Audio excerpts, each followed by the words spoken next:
खबर नंबर 1 खोलिला उत्तराखंडर बाबा केदारनाथ मंदिर। आज पूरा रीतिनीति सह भारत और विदेशर श्रद्धालुं खोली केदारनाथ धामर द्वार। यही समय बहु संख्यार श्रद्धालु उपस्थित थिले। उत्तराखंड मुख्यमंत्री पुष्कर सिंह धामी सेठारे पहुंची। द्वार खोलिबार प्रथम दिन में हजार हजार श्रद्धालु धामरे पहुंची। धामरे तीर्थयात्री विश्वास पथ निर्माण करा जाइछि। सेहीपरि गंगोत्री और जमुनोत्री धामर द्वार आज विदेश भक्तों खोल।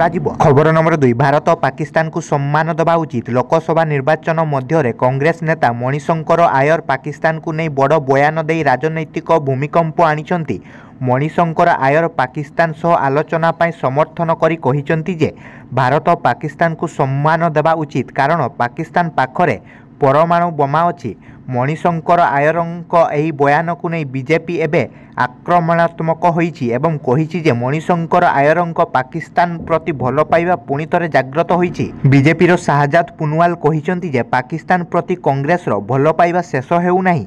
वास्तव में मणिशंकर आयर कहिसेंति भारत पाकिस्तान को सम्मान देवा उचित, कारण पाकिस्तान पाखरे परमाणु बोमा रहिछि।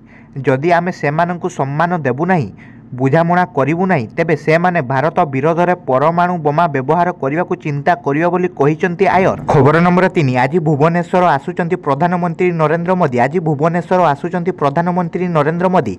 राति 8टारे भुवनेश्वर रे पहुंचीबा परे रोड शो करिवे मोदी। राज्य बीजेपी कार्यालय बाणी विहार जाई हेबो रोड शो। राति 9:30 जाई चलिबो Modi road show. Master canteen ठारू बाणी विहार जाए रास्ता सील रहिबो। आज अपराह्न 2टारू रोड शो सरिबा जाए गाड़ी चलाचल मना। राजभवन में रात्रि जापन पर काली 3 जिला जिबे मोदी। काली कंधमाल, बलांगीर और बरगड़ समावेश जोगदेबे।